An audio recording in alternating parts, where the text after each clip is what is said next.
구약 성경 맨 첫 번째 책 구약 14쪽에 있습니다.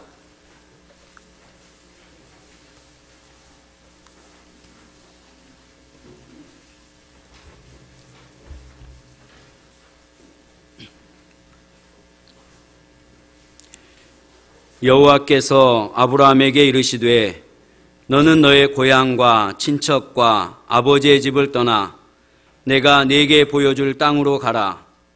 내가 너로 큰 민족을 이루고 네게 복을 주어 내 이름을 창대하게 하리니 너는 복이 될지라. 너를 축복하는 자에게는 내가 복을 내리고 너를 저주하는 자에게는 내가 저주하리니 땅의 모든 족속이 너로 말미암아 복을 얻을 것이라 하신지라. 이에 아브라함이 여호와의 말씀을 따라갔고 롯도 그와 함께 갔으며 아브라함이 하란을 떠날 때에 75세였더라. 아멘. 시온 찬양대에 찬양 있겠습니다.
아멘. 미국 서부의 북쪽의 맨 끝에 도시가 유명한 도시가 있죠. 잠 못 이루는 밤을 연상하는 시애틀이라고 하는 도시가 있는데 그곳에 가면은 그보다도 또 유명한 세계적인 거부가 살고 있는 집이 있어요. 회사도 있고 마이크로소프트 빌 게이츠가 사는 동네가 있는데 그 회사가 이제 마이크로소프트인데요. 지난 7월에 그 마이크로소프트 회사에 제 큰 조카가 일을 하고 있기 때문에 거기를 한번 방문한 기회가 있었어요. 저와 아내와 우리 상록이 또 우리 조카 부부 이렇게 해서 갔는데 그 들어가서 놀랐습니다. 앞으로 이 세계의 어떤 게임 혹은 컴퓨터 이런 그 응용 분야가 어떻게 발전될까 하는 모습을 이렇게 보여주는데요. 정말 저도 그걸 보면서 참 재미있는 장면들이 많이 펼쳐지는 거예요. 앞에 어떤 사람이 나타나는데 저하고 같이 이제 뭐가 되냐면은 혼연일체가 된 그런 식의 어떤 영상이 나타나는데 그 사람하고 나하고 같은. 내가 손을 움직이면 그 사람이 손을 움직이고 어떤 악한 사람이 나타나가지고 싸우면은 내가 막 치고 하면 그 사람도 치고 받고 막 서로 싸우는 그런 게임이 막 벌어지는 거예요. 참 재밌더라고요. 그거 하면서. 그래서 앞으로 이게 어떻게 또 발전이 될까. 상당한 그러한 그 모습도 저는 이제 그런 거를 처음 봤기 때문에 굉장히 참 놀랍고 재밌었습니다. 근데 빌 게이츠가 그렇게 되게 된 그 배경을 보면은요, 아주 엉뚱한 생각을 한 거예요. 쉽게 얘기하면은 그 당시에는 개인용 컴퓨터가 없을 때 IBM을 찾아가 가지고서 IBM에 그 있는 이제 담당자들에게 개인용 컴퓨터를 만들 것을 제안을 해요. 근데 개인용 컴퓨터를 만들어도 문제는 뭐냐면 그거를 운영하는 운영체제가 준비가 안 돼 있는 IBM에서는. 근데 빌 게이츠가 그럼 내가 만들겠다. 그런 거 만들 줄도 모르는 사람인데 그걸 내가 만들겠다 해가지고서 언제까지 만들라는 걸 받아가지고 와서 자기 친구들을 불러놓고 이제 그거에 대한 연구를 하고 그걸 만들기 시작해서 가서 만들어내가지고 오늘의 그 마이크로소프트 회사가 된 거죠. 다른 사람들이 생각을 했을지라도 그거를 기회로 잡지 못했을 때 마이크로소프트는 빌 게이츠는 그거를 자기가 잡은 거라 이거예요. 그래서 성공한 사람들은 기회를 기다리지 않고 기회를 만들고 기회를 잡는 사람들이라는 거예요. 마이크로소프트 회사가 소프트웨어, 컴퓨터의 어떤 프로그램이나 이런 소프트웨어를 가지고 성공했다면은 그 비슷한 경우가 90년대 미국에서 가장 높은 성장률과 투자 수익을 올린 회사가 있는데 그 회사는 델 컴퓨터라는 회사예요. 거기는 컴퓨터를 파는 회사예요. 마이크로소프트는 소프트웨어를 판다면 여기는 하드웨어를 그 컴퓨터 자체를 파는데 그 델 컴퓨터를 창업한 그 회장은 대학교 1학년 때 단돈 $1,000를 가지고 이 회사를 시작을 했어요. 마이클 델이라고 하는데 이 마이클 델이 어렸을 때부터 자기가 보니까 세상에는 꼭 필요하지 않는 것들을 사람들이 참 그걸 많이 사용한다. 그게 없으면 또 훨씬 더 편할 수가 있는데 그런 생각을 한 거죠. 그 중에서 어느 날 생산자와 소비자 사이에 아주 복잡한 유통 과정을 이걸 생략한다면은 굉장히 편리하겠다. 이 복잡한 유통 과정을 축소를 시켜버리면은 바로 소위 말하면 직거래를 할 수 있다면은 그런 생각을 하고 바로 그거를 실행에 옮긴 거예요. 컴퓨터를 중간 도매상이나 중간 어떤 유통 과정이 없이 델 회사에서 바로 소비자한테로 보내는 그런 거였어요. 그걸 가르쳐서 영어로 직거래 혹은 direct 이라는 표현을 하죠. 그런 경영, 다이렉트 경영 방식을 도입을 해가지고서 세계 500대 기업에 들게 됐다는 거죠. 우리나라에도 델 컴퓨터 쓰는 사람들 상당히 많이 있고 그런데, 근데 이 사람이 이렇게 성공한 그 배경에는 고정관념에만 얽매여 있지 아니하고 사물을 새로운 각도에서 보면서 거기서 어떤 기회를 찾아내고 기회를 붙잡았다는 거죠. 남들은 인정하지 않는 또 존재하지 않다고 하는 그런 기회를 그가 끝까지 찾아내 가지고서 실제로 이용을 해서 사람들에게 기회라고 하는 것을 색다른 방법으로 잡을 수 있다고 하는 것을 자기 회사에서 보여준 거예요. 그래서 그 회사는 저 말단 직원이 이 마이클 델 회장하고 직통으로 이 얘기를 하는 거예요. 그 중간에 막 거쳐서 가지 아니하고 직접 그 다이렉트 커뮤니케이션을 직접 얘기하게 하는 거예요. 중간에 뭐 거쳐서 가면은 아주 복잡한 일이 벌어질 수도 있고 때를 놓쳐볼 수가 있다 해가지고서 직접 막 그냥 그래서 다이렉트 투 더 탑 아주 정상에 있는 그 회장한테 어떤 회사 직원이라 직접 얘기할 수 있는 그런 소통, 의사소통의 그 방법을 사용을 한다는 거죠. 오늘 이 두 사람이 마이클 소프트를 만든 빌 게이츠와 델 컴퓨터를 만든 마이클 델이라고 하는 사람들은 기회를 기다린 사람들이 아니라 기회를 만든 사람이고 기회를 붙잡아서 그거를 놓치지 않는 사람들이에요. 여러분, 우리가 세상에서 성공하기 위해서는 기회를 잘 포착할 뿐만 아니라 놓치지 말아야 하는 거죠. 기회는 누구든지 그 기회를 만들 수도 있고 찾을 수도 있고 누구에게든지 찾아올 수도 있어요. 그러나 모두가 그 기회를 붙잡지는 않는다는 거죠. 여러분들 한번 지나온 과거의 삶을 한번 쭉 돌아보시면은 여러분의 삶 속에서도 얼마나 많은 기회가 있었는가. 그때 내가 이 기회를 놓침으로써 오늘의 이런 모습이 될 수도 있는 거예요. 그때 내가 이 기회를 붙잡았다면은 내 인생의 역사가 달라졌을 텐데, 그때 내가 이 사람하고 결혼했더라면은 내가 좀 더 행복했을 텐데, 뭐 그런 생각들을 한 번쯤은 해볼 수 있잖아요.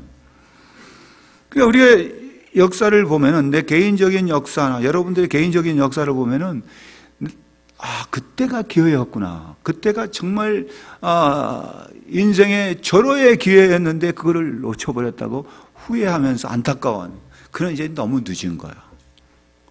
지나간 기회가 아니라 앞으로 우리에게 찾아올 기회를 우리는 이제 놓치지 말자는 얘기를 말씀을 드리고 싶은 거예요. 우리 성도들은 기회를 기다리는 사람들이 아니라 기회를 찾고 기회를 만들어서 그를 붙잡는 성도들이 되시기를 바랍니다.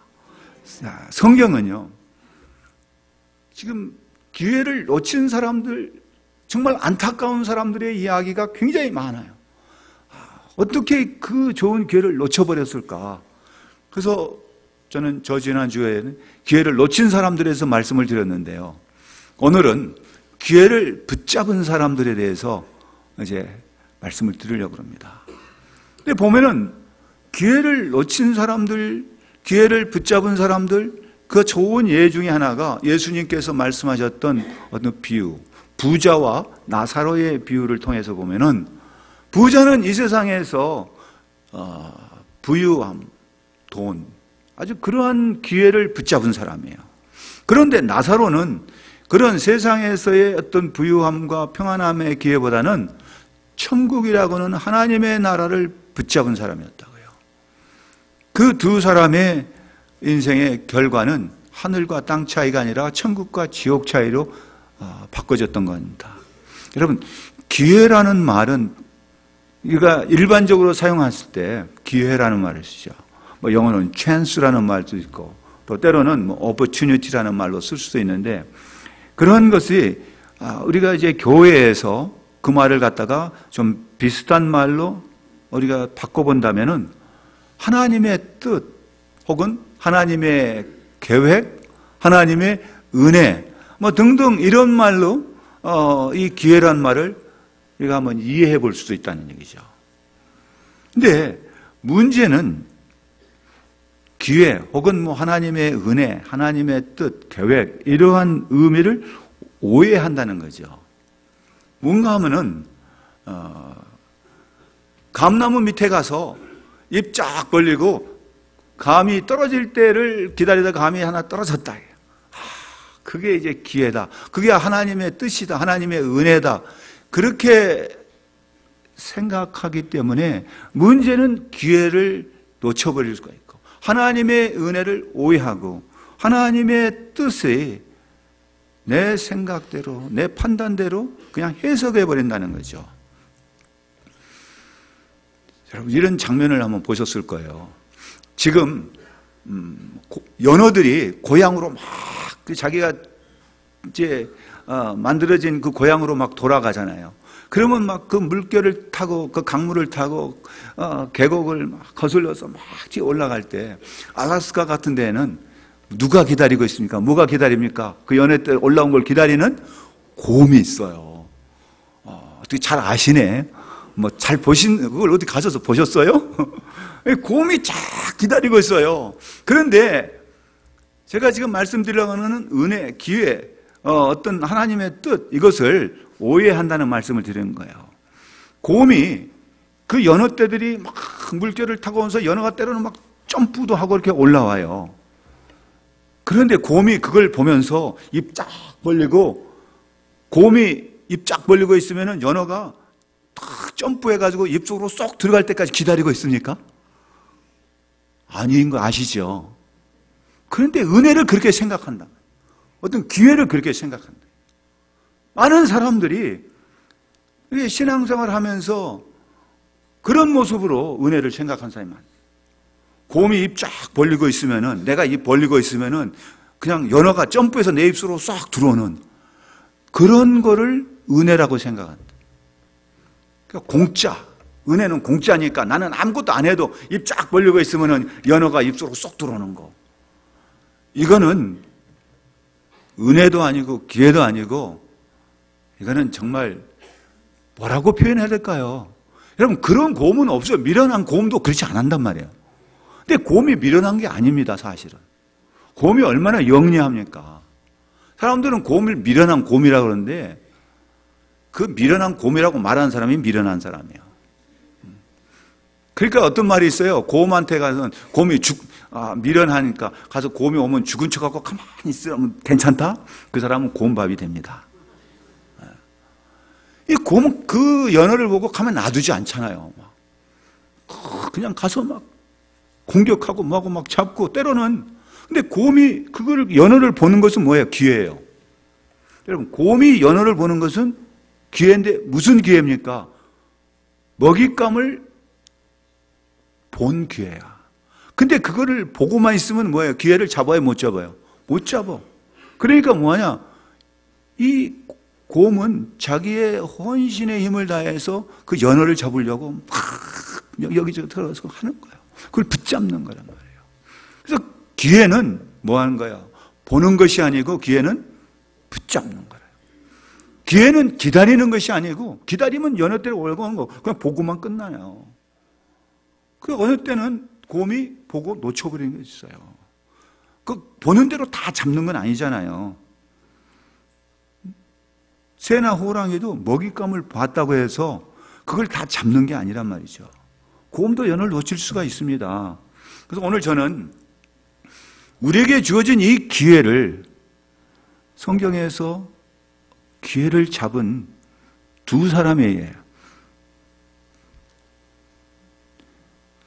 원래는 제가 계획하기를 세 사람, 아브라함과 이삭과 야곱이라고 생각했는데 오늘은 두 사람만 말씀을 드리려고 그래요.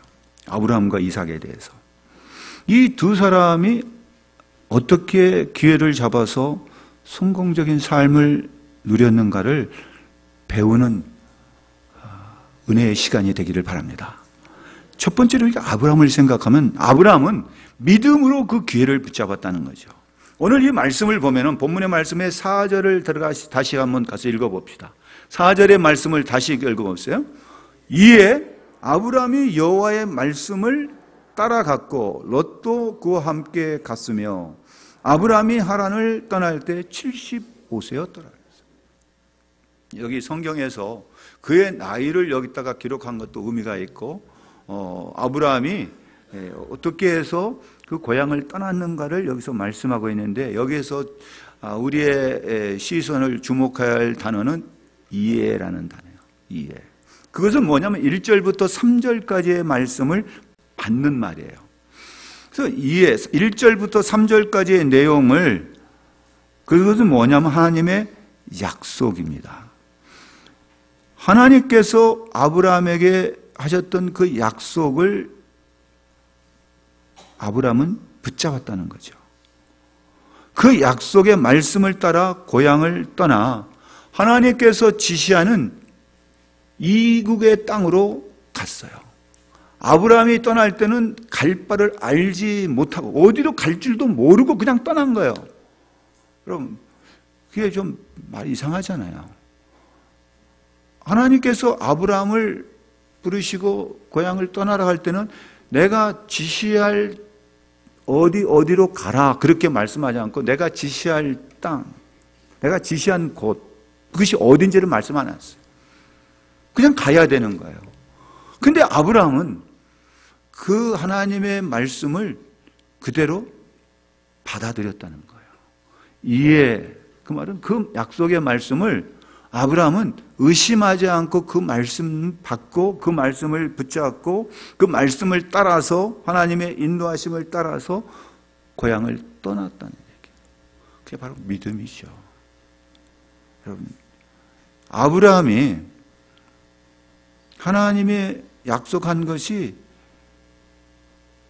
무엇인지 의심하고 또 그것은 아브라함에게 있어서 일생일대 굉장히 중요한 선택과 결단을 해야 되는데 아브라함의 자기가 지금까지 살아왔던 삶의 방식과 자기의 경험을 가지고 그거를 검토하고 어떤 타당성이 있는가를 찾아보고 이렇게 하면 어떤 가능성이 있는가 등등 여러 가지를 분석해 가지고서 이러니까 가자 그러지 않았다는 거예요. 세상에서는 그렇게 하는 것을 지혜라고 그러는데 아브라함은 그러한 지혜를 따라서 가지 않고 하나님의 말씀을 따라. 그게 믿음인 거예요. 여러분, 믿음이라고 하는 것은 나의 지금까지 살아왔던 삶의 방식이나 어떤 지혜나 어떤 경험이나 이것이 앞서가는 게 아니라 그보다는 하나님의 말씀이 앞서가는 것을 믿음이라고 해요. 하나님의 말씀을 따라가는 것이 믿음이에요. 그런데 여기에 또 한 사람의 이름이 소개되고 있습니다. 4절에 누가 소개되고 있어요? 어떤 이름이에요? 롯. 롯이라는 사람, 이 조카예요. 근데 이 롯도 아브라함을 따라간다고 하는 것은 그의 지금 처한 상황에 볼 때는 아주 이거는 굉장히 중요한 자기의 일생 일대에 아주 중대한 결단을 내려야 할 때. 왜냐? 그곳에 있으면은 비록 자기의 아버지는 돌아가셨다 할지라도 자기를 돌보고 있는 일가 친척들, 그리고 그곳에 있는 친구들, 그거를 떠난다고 하는 건 결코 쉬운 일이 아니잖아요. 그런데 이 롯은 아브람을 따라갔다는 거죠. 아브람을 따라갔어. 롯이, 아브람도 롯을 강제로 데려갔다고도 그런 표현이 없으니까. 그렇게 하지 않았어도 롯이 함께 아브라함을 따라갔다는 거예요. 그 결과가 뭡니까? 아브라함이 가는 곳마다 하나님께서 은혜를 베푸셨는데 누구도 은혜를 받은 거예요? 롯도 은혜를 받았어요. 왜?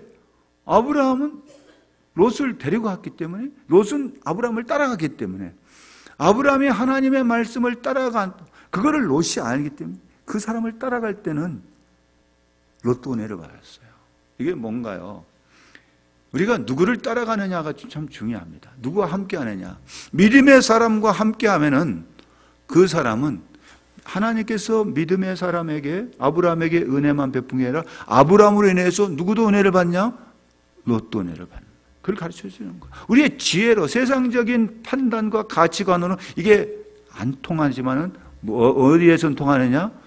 믿음 안에선 통하는 거예요.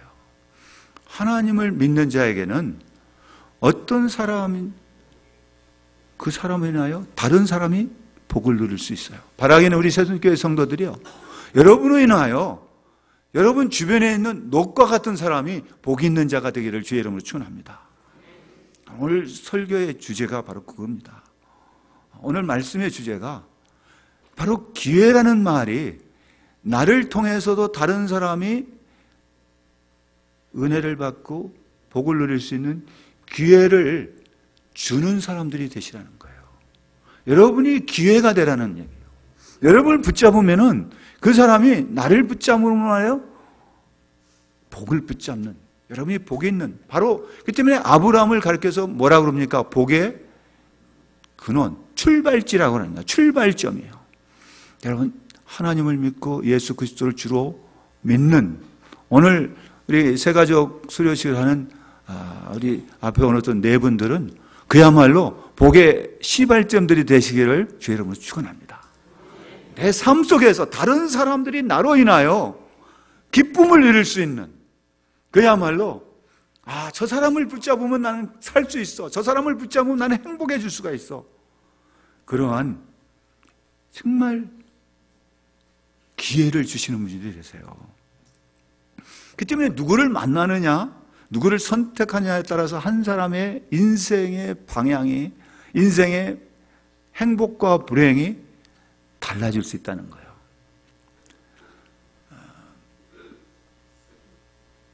과거에는 그런 말이 있잖아요. 어떻게 해서 결혼하게 되니까 첫눈에 보고 반해서 결혼했다. 얼굴이 예뻐서, 외모가 어때서, 그 외모를 보고 내가 그냥 첫눈에 반해서 결혼했어요. 그런 사람들이 과거에는요 3년 동안 행복했다 그래요. 근데 요즘에는요 3개월 안 가. 왜? 얼굴만 뜯어먹고 사느냐 이거지. 그게 보면 아무리 예쁜 사람도요, 아무리 멋있는 것도, 아무리 좋은 것도 3일이 지나면 바꿔져요. 작심 3일이잖아요. 왜 그런 말이 나올까요? 오래 가야 3개월 가요. 어떤 사회적인 실력, 경제력, 학력, 무슨 경력 이런 것이 좋아가지고 결혼하면 과거에는 30년 동안 행복했다 그래요. 근데 요즘에는 3년 동안 간답니다. 여러분, 또 어떤 사람은요, 뭐를 찾느냐 하면은 배우자를 선택할 때 머리가 좋은 사람을 찾는 사람이 있어. 다른 건 용서해도 머리 나쁘고 머리가 안 돌아가면 용서 못하겠다는 사람도 있는데, 머리가 좋은 사람하고 머리가 잘 돌아간 사람하고 결혼을 하면은 몇 년 동안 행복할까요? 제가 들은 이야기는 30년 동안 불행한답니다. 왜냐?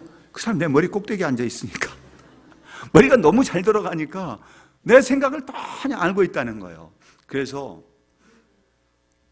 머리 나쁜 것은 사랑할 수가 있어도 머리 좋은 거는 사랑할 수가 없다. 그런 요즘의 말들이 있어요. 그런데 30년 동안 행복하려면 어떤 사람을 택해야 되냐? 여러분, 신앙이 좋은 사람을 택하면 30년 동안 행복하답니다. 근데 저는 외모도 뛰어나고 사회적인 실력도 있고 머리도 좋고 거기다가 신앙도 좋은 사람하고 결혼하면 3대가 행복해집니다. 아브라함과 이삭과 야곱. 여러분의 가정이 3대가 행복해지시기를 바랍니다. 우리가 그런데 이게 시대마다 방법에 따라서 사람의 상황에 따라서 달라질 수 있어요. 하나님께서 주신 그 기회는 믿음으로 붙잡는 건데 오늘날에 많은 교인들조차도 어떤 우를 범하냐면은 믿음이라고 하는 그 단어를 다른 말로 표하면 신앙이라고 할 수 있는데 이 신앙을 뭘로 바꿔버리냐면은 어떤 단어로 이걸 갖다가 이해하냐면 신념이라고 하는 단어로 이해하기만 해요. 그 대표적인 인물이 긍정의 힘이라고 하는 책을 낸 조엘 오스틴이에요. 이 사람은 신앙적인 말보다는 신념, 긍정적인 그런 걸. 신념은 내 속에서 나오는 거예요. 나의 지금까지 살아왔던 삶의 지혜와 나의 어떤 경험과 내가 쌓아오는 어떤 학문적인 거 이런 거에서 이거는 이렇게 되고 이렇게 되니까 이렇게 될 것이라는 그걸 확신을 갖고 그래 이거 하면 돼. 그러면 그렇게 된다.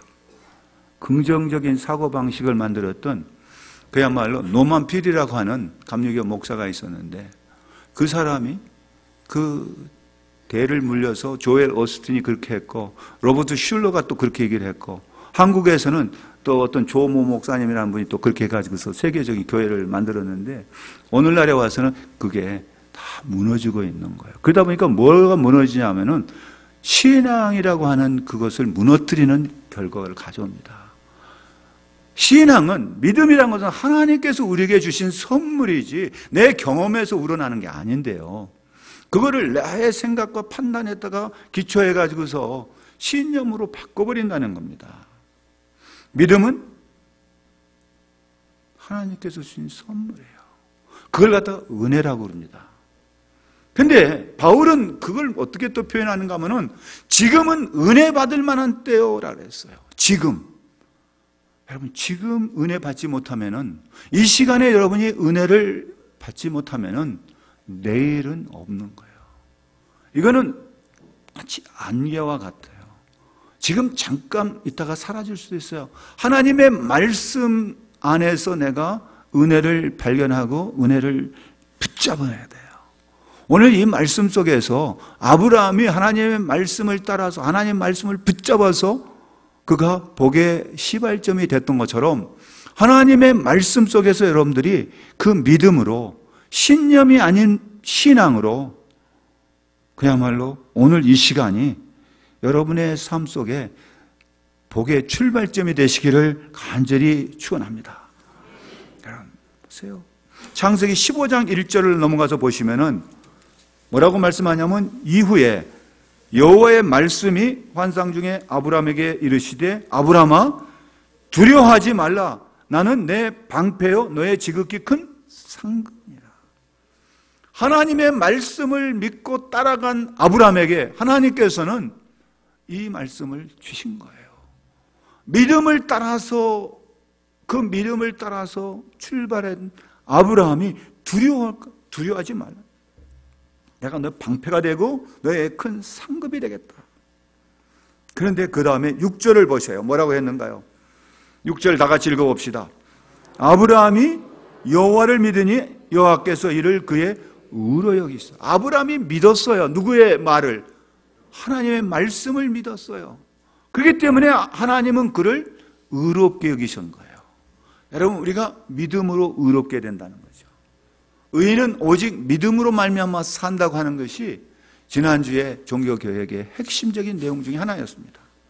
여러분, 우리는 오늘 이 말씀 아브라함이 여호와를 믿으니 여호와께서 이를 의로 여기셨다. 여러분 하나님께서 우리 성도들에게 찾고 있는 것은 신념이 아니에요.